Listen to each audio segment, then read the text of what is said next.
Hello, how's it going? In today's video, I'm covering Orc Internment camps and Nethergarde Keep from Chronicle Volume 2. This video might be a bit short, but Monday's was longer, so leave me alone. Let's get... So the last video was pretty sad, for both sides. It may have even made you feel a little bit of empathy for that faction that you usually hate. Well, this video will probably just make you hate them again. Not everyone in the Alliance was focused on healing and rebuilding. A lot of people were just angry. Illyria Windrunner, for example. She was pretty angry. She's seen countless elves perish in the Second War, so she spent her days hunting orcs who had escaped capture as a way to deal with the loss. Because as we all know, revenge is always a good way of dealing with things. And she wasn't the only one. Humans, elves, dwarves and gnomes scoured the Eastern Kingdoms like an angry mob. They captured most of their prey, but some they just killed on sight. To them, it was vengeance. It was justified. But there was a question of what to do with these captured orcs. You'd think maybe they would have thought about that before. Gilneas and Stromgarde were like, let's just bloody execute the twats. But Lordaeron disagreed. Mercy was what separated the Alliance from these savages. You know what we should do? We should imprison them. It's been ages since we had a good imprisonment in the story. Remember back in the good old days? When the answer to everything was imprisonment? Dalaran also agreed with this. The Kirin were now in charge, due to the Council of Tirisfal kind of just fading from existence after the First War. I mean, Medivh did kind of assassinate a lot of them. And Dalaran's Magi wished to study the Orcs, for knowledge, and for strategic purposes. So the Kirin were like, imprisonment sounds cool.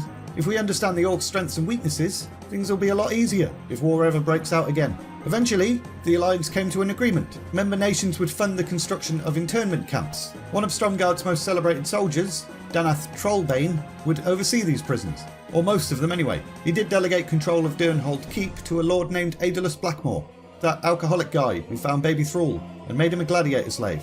But anyway, if things run smoothly with the prisons, great. And if not, sod Mercy and being civilised. We'll just execute them after all. The camps did prove successful, but there was still a bit of resentment about them. Gilneas viewed them as a needless expense. Rebuilding Stormwind was already costing a fortune. This would prove to be a sticking point for Gilneas over the following years, and would eventually drive them away from the Alliance. Meanwhile, far to the south, Khadgar stood in the site where the Dark Portal had been. He now held the title of Archmage, because he'd been such a badass during the Second War. But he wasn't celebrating. Something didn't feel right. He could feel it in his balls.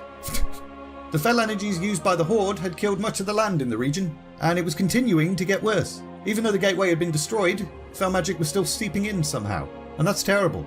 After investigating further, Khadgar discovered there was still a connection between Azeroth and Draenor, a lingering dimensional rift. Firstly, he tried to close it, but that didn't bloody work, and then he was like, well, I'm fresh out of ideas. So he and his fellow Magi took their findings to the Alliance. The Archmage warned that as long as that rift stays open, another invasion is a possibility. We should fund a stronghold called Nethergarde Keep, because that's a cool name or something. We can watch over the rift and neutralise the spreading fell magic from there. Now I imagine Gilneas were like, let me get this straight. We're paying for Stormwind, we're paying for prisons, and now you want us to pay for some kind of wizard fort. Piss off! There was considerable debate, but eventually Khadgar managed to secure the resources needed for the wizard fort. Nethergarde Keep gradually arose on a hill, overlooking the southern half of the Black Morass. Khadgar observed the broken landscape from the construction site and had a little brain trust meeting with himself. I wonder what the Orcs' homeworld is like. I bet it's weird. I bet it's shit. I wonder what the Orcs that escaped are up to now. Well, I got news for you, Khadgar. Soon, you're going to find out. And we're leaving it there! In the next Volume 2 video, we'll be starting the final chapter called Beyond the Dark Portal. So soon, I'll be doing 2 Volume 3 videos a week, and possibly something entirely new that I still haven't figured out yet. As always, thanks very much to those of you who support the channel as patrons. Links in the description if anyone's interested in supporting the channel in that way. Also, there's a Discord server now. Links in the description for that too. If you enjoyed Excuse me. If you enjoyed this video, like, subscribe, all of that bollocks, and all that's left to say is, thanks for watching, and see ya!